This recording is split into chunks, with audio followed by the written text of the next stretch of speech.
Hello, ladies and gentlemen. So, this is about the Dollar General.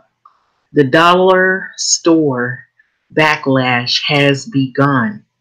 And I'm already knowing that this article is probably going to be about all these Dollar Tree and Dollar General and Family Dollar stores and all these little cheap stores that are so convenient. And I mean, who can avoid it? They're like everywhere, especially in the poor communities. And so they've been making a lot of money off of people who really been trying to stretch their dollar, and they seem to be very convenient, especially at a time when you're living paycheck to paycheck. And so the dollar store backlash has begun. And this is by Atanvi Misra, December 20th, 2018. So the U.S. has added 10,000 of these budget retail outlets since 2001. But some towns and cities are trying to push back from these. And we're going to explain here why. It's become an increasingly common story. A dollar store will open up in an economically depressed area with scarce, healthy, and affordable food options. Sometimes with the help of local tax incentives. So it advertises hard to beat low prices, but it offers little in terms of fresh produce and nutritious items, further trapping residents in a cycle of poverty and ill health. So, a recent research brief by the Institute of Local Self Reliance, which is ILSR abbreviated, a nonprofit supporting local economies, sheds light on the massive growth of this budget enterprise. Since 2001, outlets of the Dollar General, the Dollar Tree, which brought Family Dollar in 2015, have grown from 20,000 to 30,000 in number. So have you noticed when you're driving around, you see a Family Dollar or Family Tree or Dollar General or all these little 99 cents and bargain stores? They're popping up everywhere. And at first they used to have, like, little trinkets, little things that, every day around the house. And now they've expanded where they actually have groceries and produce in some of these stores. And when you're really trying to stretch your dollar, it seems to work. But at what expense? So it goes on to say that they've grown from 20,000 to 30,000 in number. So though these small box retailers, they carry only a limited stock of preferred foods. They're now feeding more people than grocery chains like Whole Foods, which has around 400 plus outlets in the country. In fact, the number of dollar store outlets nationwide exceeds that of Walmart and McDonald's put together. And they're still growing at a breakneck pace, meaning they're fast paced growing. Pretty soon we'll have nothing but a bunch of bargain stores everywhere because it's inexpensive, it's cheap, and it stretches your dollar, especially if you're living paycheck to paycheck or you don't have very much income. So that says it is bad news, is what they're saying. So while dollar stores sometimes fill a need in cash strapped communities, growing evidence suggests that these stores are not merely a byproduct of economic distress. The authors of the brief write they're a cause of it. And so it goes on to say that dollar stores have succeeded in part by capitalizing on a series of powerful economic and social forces: white flight, the recent recession, and the so-called retail apocalypse. And if you notice that a lot of the stores from before are closing, there's a lot of department stores that are closing. Of course, some people will say, oh, it's because Amazon and eBay and all these other social media where you can go online. They advertise on social media and you can go online and shop online. So that is part of it, but also, and then the changing times, but also the economic problems that we're actually encountering. And so they've coined it a retail apocalypse. all of which have opened up gaping holes in the food access. And so this becomes problematic. So, but while the dollar store might not be causing these inequalities per se, they appear to be perpetuating them. The savings that they claim to offer shoppers in the communities they move to make, or the moves that they make them in some ways a little more poor. So using Code Made Public by Jerry Shannon, a geographer of the University of Georgia City Lab, made a map showing the spread of the Dollar Tree and dollar stores since the recession. And so you can see, so there's a map, and apparently they show all these little dots that show that these places are ever growing. So as Lawrence Brown, a community of health experts at the Baltimore Morgan State University, tweeted in response to the ILSR report, dollar stores function as subprime groceries. Okay, and recently some local governments have started pushing back on these retailers, rejecting development at the neighborhood level or devising ordinances that seek to limit the spread of certain areas. Such moves can be divisive. Detractors point to the dire needs such stores are meeting in retail-starved areas. But the rise of the dollar stores represents a deeper problem, one rooted in the history of housing segregation. Addressing that issue requires questioning the host of complicated assumptions that have led to the present conditions and the myriad ways residents in so-called food deserts have responded to them. So a food desert paradox. Ashanti Reese, an assistant professor at Spelman College, lives on Atlanta's west side within 2 miles of a pair of dollar stores. And her zip code was particularly hard hit by the recession, suffering about 50% foreclosure rate. And so those demographics are now changing, but the residents for a long time included elderly folks and people on fixed incomes. And so the exact kind of shoppers dollar stores executives have said that they are targeting. So they like it when people are in, a depressed situation economically, and they're in a poor condition financially, where they pretty much are living dollar to dollar. And so there are also traditional supermarkets like Kroger, which is where Reese shops. Okay, but the one near her house isn't as nice as the one 15 minutes away, she says. So the one in one in a the one in a wider, more affluent, I started to say Whittier, because there's a city here there's a city in California called Whittier.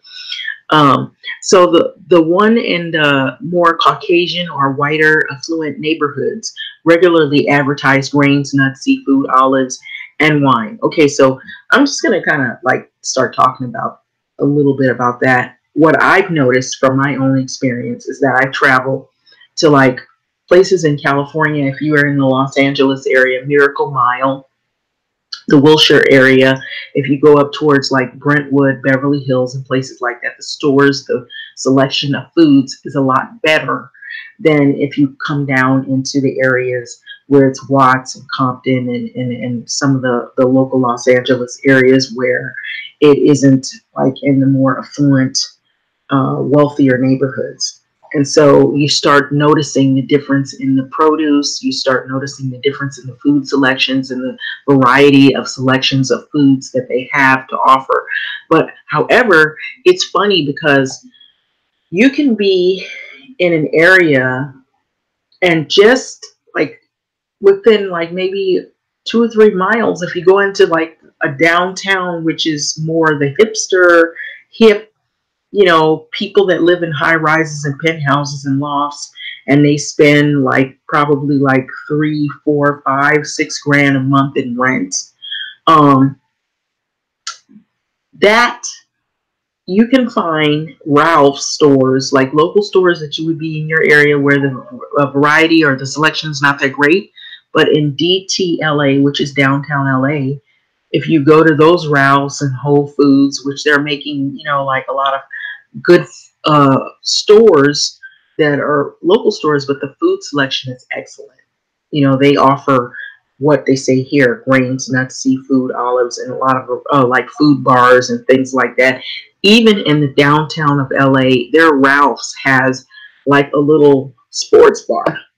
And so it's really trendy, it's really fancy, and the food selection is excellent. And you'll find like, and there's a food bar like more like an Asian. There's a American food bar.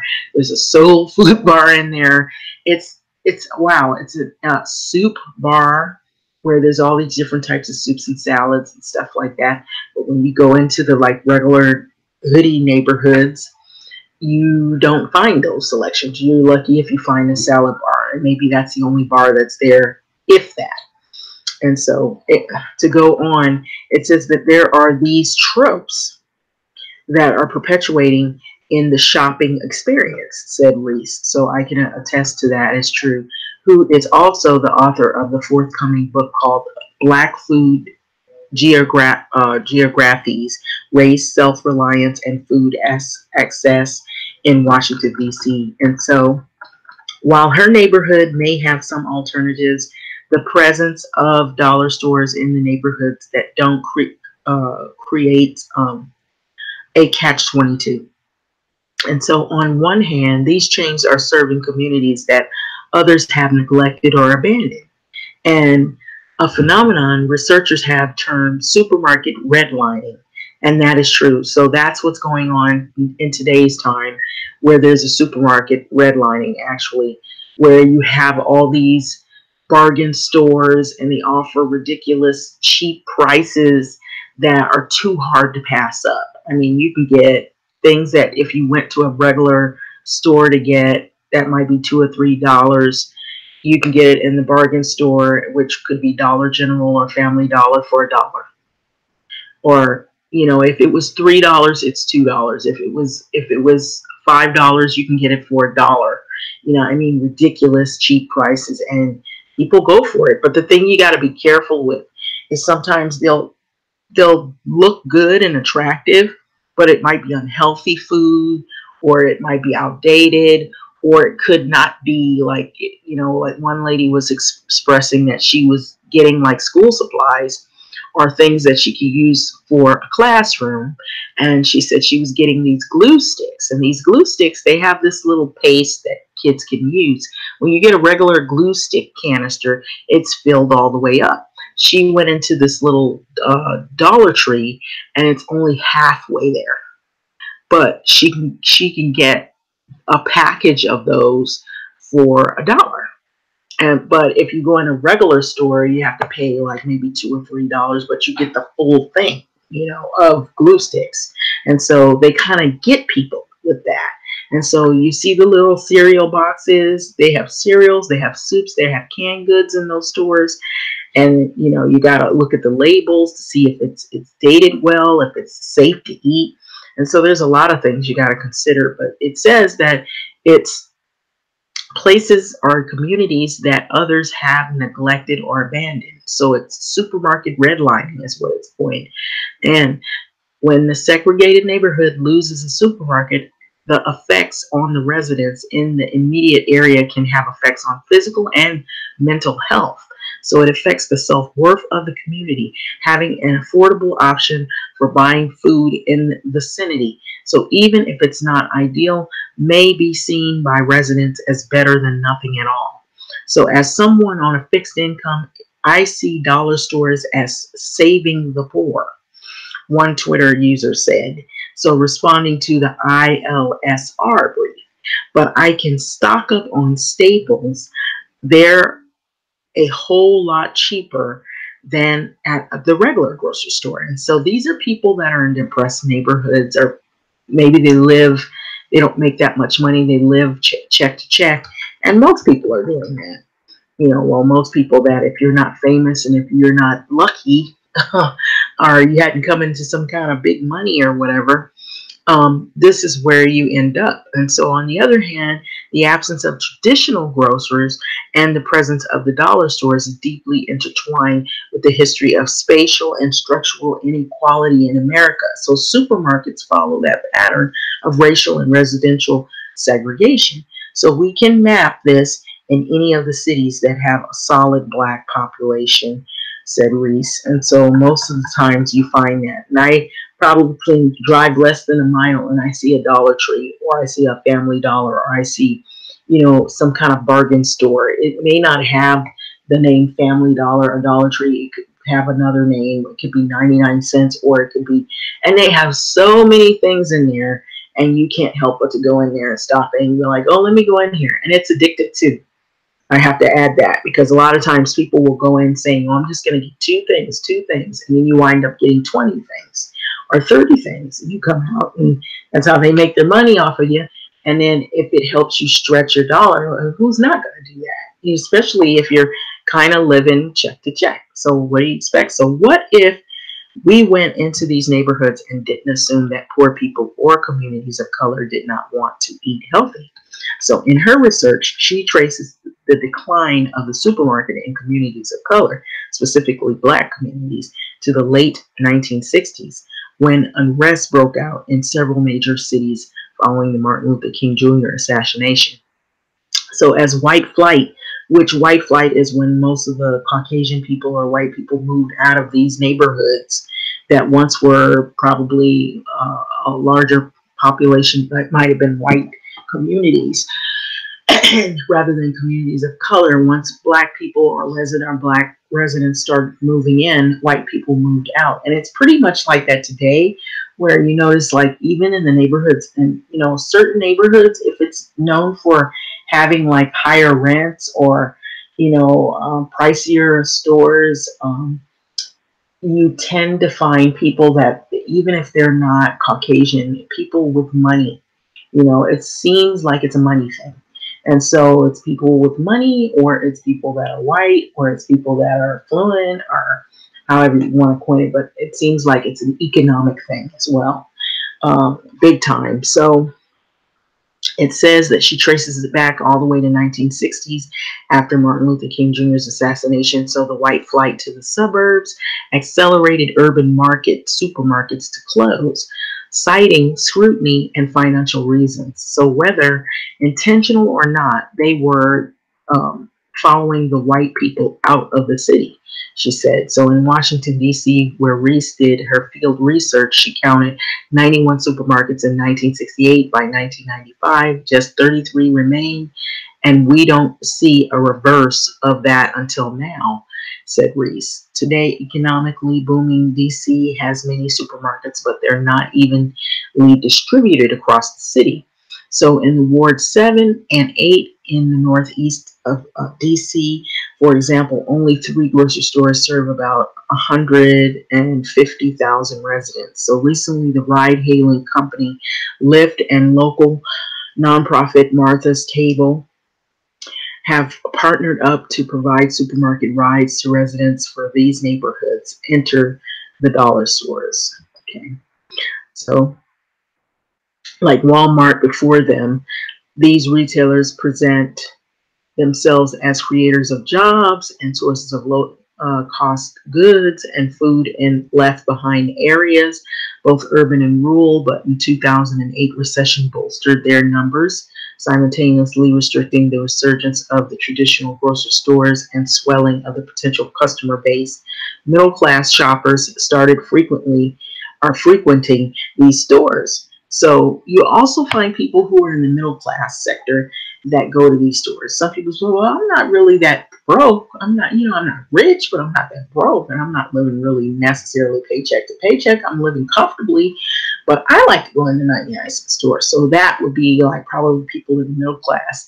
It's hard to pass up when you see these stores. It's like I said, it's really highly addictive, because you think, oh, I could stretch my dollar, if you already have a little money and you're thinking, why do I need to spend more money when I can go to the Dollar Tree, or I can go to Family Dollar, or I can go to 99 cent store. So in 2009, it says that New York Times picked up on this trend. So it has become a trend. It's a really popularized type of shopping. So those once dowdy chains that lured shoppers by selling some of all of their merchandise for like $1 are suddenly the hottest stores around. They're hot. So as the retail meltdown continues, which is happening, we see it all over. Sears, he closed a lot of Sears. There's very, very rare Sears stores that are open, and Kmart's have a lot of those stores closed. So in which many higher end retailers in malls and shopping centers shutter or consolidate compact, low budget dollar stores have easily slipped into the vacant spaces left behind. So dollar stores have thrived in the last decade because of the growing inequality that's a byproduct of the power being concentrated in the hands of a small number of wealthy entities, said Marie Donahue, the author of ILSR Brief. Today, dollar stores are thriving both in the poorest and the smallest rural towns where environmental changes or globalization have wiped out economic activity. And the larger cities like Baltimore and decades of the investment in largely African American communities have vast tracts barren of retail options. A recent blog post tracking their rise in the low-income parts of Baltimore, planner and architect Claus Phillipson observes that the dollar stores are now flourishing in many poor neighborhoods like a parasite. And so, as the City Labs Richard Florida's has previously noted, there's a particular dense dollar store belt running from Ohio and Indiana in the north and via Kentucky and Tennessee to the Gulf Coast. And in Los Angeles, there's like Family Dollar, we have 99-cent store, we have the Dollar Tree all over the place. It's in Pasadena, it's in places like Compton and Watts. You can find them in, like in Inglewood, and like ever so many miles that you drive. You don't even have to drive that far, and boom, there's a Dollar Tree. Like you go a couple of miles down the road, boom, there's another Dollar Tree, or there's a 99 cents. And so it is taken over out here, especially in the poor communities or the neighborhood communities, or just areas where people are really trying to, save a buck. So here's the City Labs map showing how that they've mushroomed across the South, again, using Shannon's code. So the little dots are indicators. The small dots, as in the bigger dots, are like a cluster of Dollar General, Dollar Tree, or Family Dollar stores. Now, I know when I had went to the South, I seen a lot of Family Dollar, and I seen a lot of Dollar General stores out there, especially in the Carolinas. And so Shannon also created a county map of dollar stores per capita since 2008. And so all the little green, it shows USDA benefit. And so it's a SNAP authorized dollar stores. So you can buy food in these stores. And this is what I've been talking about. And so now they're accepting the SNAP, which is, I guess it's a program for people who are on public assistance who get like EBT. And so they will accept that. And so you can buy food. There's groceries in these stores. So more dollar stores data at ILSR report on dollar stores that had a map of stores per capita in 2018. And here's a county level version of the map over the last 10 years. And so it's spread. It has spread. And so it's like wildfire. So the problem is not just the stores themselves. According to the ILSR, they tend to create fewer jobs on average than independent grocery stores, 9 versus 14, and they pay low wages. That's the other thing. And they do create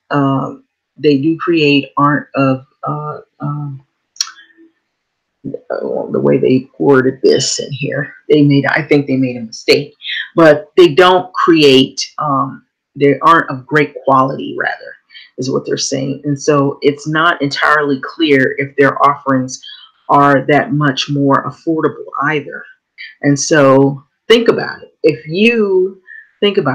you have to buy more packages of something because you think, oh, I'm getting a bargain because it's $1, but in order to get more of it, you're going to have to buy several of them, maybe you're not getting the bargain you thought you were going to get.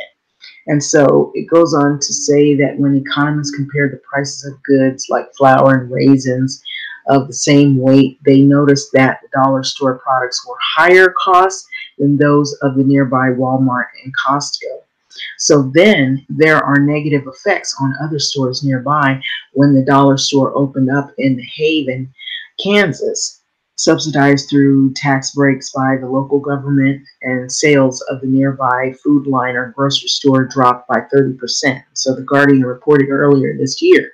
So while the ILSR doesn't have quantitative data supporting that, the difference, this effect on the supermarkets in the vicinity, which is, oh, let me see.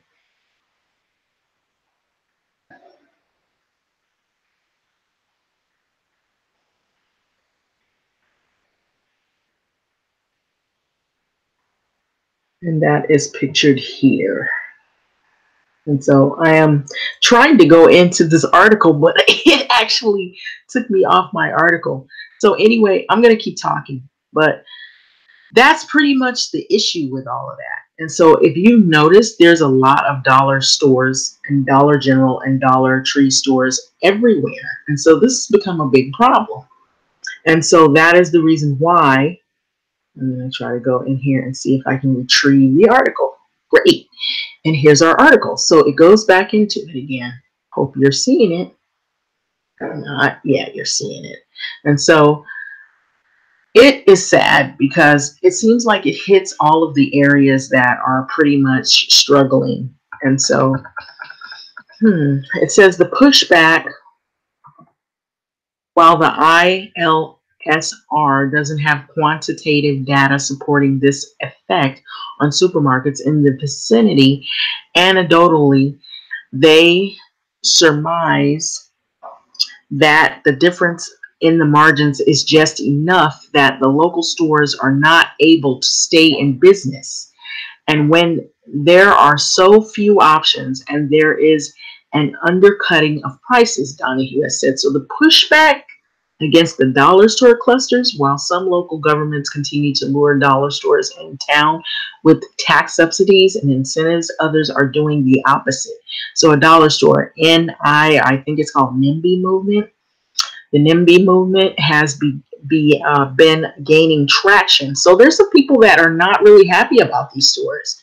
And so they're starting to speak out on what is the purpose of all of these little budget stores that may not have the healthiest food choices. Because do you notice if you go into some of these stores, they have chips, they have candy, they have all of the foods that are not healthy for you, and high in fat, high in less in fiber. They're high in salt content, which are all the makings of a heart attack in short. But in Chester, Vermont, for example, residents argued that in 2012 that allowing dollar stores to come into the town will be the beginning of the end of what might be described as the Chester Vermontiness, per the New York Times, a statement that itself perhaps signals the class and race association dollar stores have come to embody. So in I think it's Bowler, Kansas,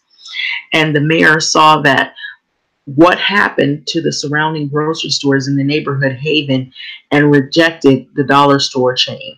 So it's the same thing. I don't know if you guys remember, if anybody remembers this, there were books on this about Walmart chains coming in because they had like really super low prices. But what the problem with those stores is they didn't, when they would hire people, they didn't want them to work long hours, and they would make them work part-time, or they make them work shorter hours where it wasn't full-time, and they would encourage them to get on public assistance, and they didn't want to pay benefits. And so I know this was a big thing that happened. And two, Walmart's had a lot of lawsuits, and they also had a lot of theft.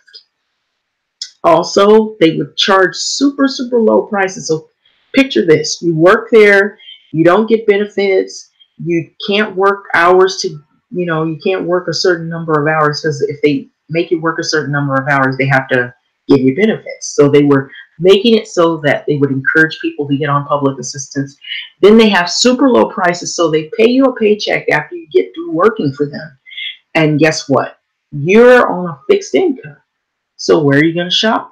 The very store that you work for. So basically, the paycheck you're getting from them, you're basically giving it back to the store because you're going back in there and you're buying the things that you need because you can't afford anything else because you make a little bit of money and you're on a fixed budget and income. So they're kind of, in a way, it's evil, but it's, for them, it's smart in terms of the marketing scheme of things.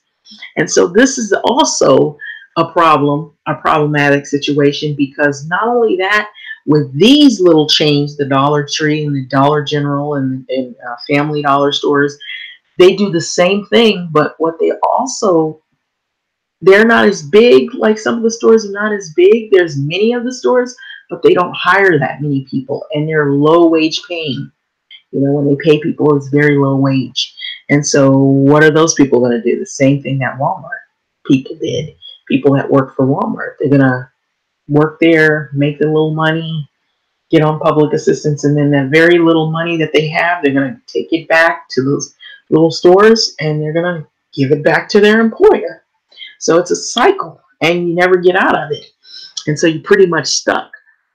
And so that is a problem, very big problem. So that's why they rejected the dollar store chain, also citing a threat to the town's character. So it was about retaining the soul of the community, he told The Guardian. It was about the kind of town that they do want and the one that they don't want. So more recent efforts have used zoning tweaks to limit dollar stores, whose small footprint usually lets them breeze past restrictions or restrictions big box stores cannot. So in Mendocino County of California, dollar store foes passed a legislation restricting the chains. And so those store developments right large, okay, so they rejected it. And in April, the Tulsa City Council passed an ordinance that requires dollar stores to be built at least a mile away from each other. Remember what I was telling you? Like in Los Angeles, if you go like less than a mile away, you see one Dollar Tree, then you see another Dollar Tree. Around the corner, there's another Dollar Tree, and then across the street, there's a Dollar Tree.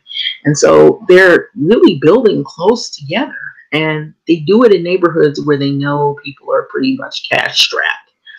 And so in Tulsa City Council, they passed an ordinance that required dollar stores to be built at least a mile away or apart from one another in North Tulsa. So it also taxed on incentives for healthy grocers. And so some of those dollar stores are now starting to sell food. They were selling canned goods, but they've actually expanded in some of the stores, and they're selling like produce. They even sell like meat. And they have like a little frozen section where they'll have milk and things like that. So what do you think people are going to do when they're in economic depression? They're going to go to those stores because they think, you know, I'm going to save some money, you know, because we got to eat. Our family has to eat. We don't have any other way. So it says that it also taxes on the incentives of healthy grocers and supermarkets providing healthy food to locate in that area. So I don't think it's an accident that they proliferate low socioeconomic and African American communities. Vanessa Hall Harper, a city counselor, who grew up in the North Tulsa and shepherded the ordinance, told ILSR that this was the issue here. So since then, Mesquite, Texas has followed suit, okay, with a similar move. And so communities are standing up and raising red flags on these little stores, saying it may be good in short, but perhaps not in the long term. So Donahue has said. So they're saying that, hey, is this the only option, or can we think of more creativity or more creative options? To find those better options, Reese has some advice for policymakers in the cities looking to balance economic development and constituents' needs. Try to really understand the neighborhood and the people who live in it. So, what if we went to these neighborhoods and didn't assume that poor people in the communities of color do not want to eat healthy, she said. I think it opens up a whole world of possibilities for us as researchers, but also as advocates. And so that's pretty much the whole article. And so you can see kind of here where they have after the retail apocalypse, prepare for property tax meltdown. The dollar store backlash has begun, and that's pretty much what I just, those are the most popular articles that people are reading right now. And so this is Tanvi Misra. Okay, so she is a staff writer for the City Lab covering immigrant communities and housing, economic inequality, and culture. She also authors a Navigator, a weekly newsletter for the Urban Explorers. So her work also appears in the Atlantic, NPR, and the BBC. So that's what I was saying. It's just, I noticed that. Haven't you noticed that there's like dollar stores, 99-cent stores, Family Dollar, Dollar Tree? It seems like it's everywhere. And when you see it, don't you light up? You're like, wow, there's another one. I can go in here and get some soap, or I can go get some tissue. That's what you're thinking, especially when you don't have a lot of money, or you're thinking, oh, I'll spend like $4, $5 for, So when you're like really like struggling, or you're just trying to make ends meet, or you're like really like, instead of, also the other thing is like when you go into the bigger grocery stores, you're going to stand the lines that might be a little longer. And, some people want things faster. So the store is smaller. It's a local store. It's closer to your house. It's right around the corner most times. And then the lines aren't as long. You can just go in there and grab a couple of things and then jet out, And so that's what some people think in their mind, I'm just going to go in here, because then when you go into like the bigger grocery stores, there's going to be more people shopping, baskets everywhere and stuff like that. And so, you're thinking, oh, it's cheaper. I'm going to go somewhere where it's cheaper. And so this is the story of most people's lives. And so this is what this is becoming. And so, two, don't they have the neatest little things that you can get, like stocking stuffers? This is holiday time. So where are you going to go? Where are you going to go that you can get something if you are really cash strapped? And, most people are cash strapped after they've done their holiday shopping, and they're thinking about, oh, what if somebody else comes to the family event and I can't afford to buy them all these big expensive gifts? Some of these stores have upped their game. They've kind of, they got little stuff like little, soap and everything all dressed up in the gift boxes. They got a little ribbon stuck to it. And what are you going to do? And they say, oh, it's $2 or $3.99. Bargain. And your eyes light up because you're like, ooh, I can get that. That saved me. They saved my life. I spend like $10. And I've already shopped for everybody that, even people that I'm not that crazy about, that, I'm just going to give them a little something so it doesn't look like I'm mean, So I'm just being honest. Isn't that what people do? And so you go in these dollar stores to get the stuff because you're trying to save money, you're trying to save time. And so it's kind of sad, but they kind of made it so that we have no other alternative. Those of us that have to do this or feel we have to do this. And so they're making a killing right now. Holiday time, what do you think? I've been in a couple of those stores and they are making bank because people are shopping in there, and lo and behold, they not only have groceries, but they have some toys, and some of those toys look pretty attractive. They look like something that you could, those are good stocking stuffers, or that's something, I don't really know this kid, but he might like this little spaceman or whatever. I'm going to get it, So you're in there shopping. And so what do you think about this? It's just the frustration with all of this is that some people are talking that they build too close together, that they're preying on the weaknesses of people that are economically depressed. And they primarily go to communities that they know have a history of socioeconomic problems, if it's African American, Hispanic communities. those are where you find most of these stores are clustered in a larger, numbers, and they're less than a mile away. And so some people are standing up to the food choices they have are not always the healthiest things. Although, however, there are some stores, they have eggs, they have like a produce section.